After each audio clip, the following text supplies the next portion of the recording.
CCN news एक पाऊल महाराष्ट्रासाठी। बुलढाणा जिल्ह्यातील मेहकर तालुक्यातील शेलगाव देशमुख ते डोणगाव रस्त्यावर कराळवाडी नजीक असणाऱ्या पुलाला मधोमध भगदाड पडले असल्याने सदर रस्त्यावरील वाहतूक बंद झाली असून सदर पुलावरील भगदाड अपघाताला आमंत्रण देत असून केव्हा अपघात होईल हे मात्र सांगता येत नाही। विशेष म्हणजे डोणगाव ही मुख्य बाजारपेठ असून सदर शेलगाव देशमुख डोणगाव रस्त्यावरून कराळवाडी, शेलगाव देशमुख, कनकाविश्वी आदी गावातील नागरिकांना दवाखाना, बँकिंगकरिता सदर रस्त्यावरून डोणगावला जावे लागत असते।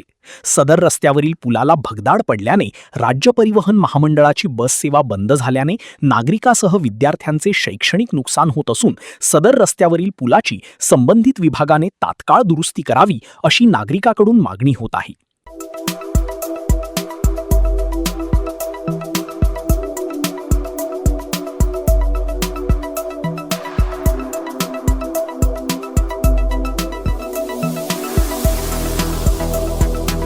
तसेच आपल्या भागातील महत्त्वाच्या बातम्या पाहण्यासाठी CCN न्यूज डेस्क चॅनलला सबस्क्राइब करा आणि बेल आयकॉन प्रेस करा।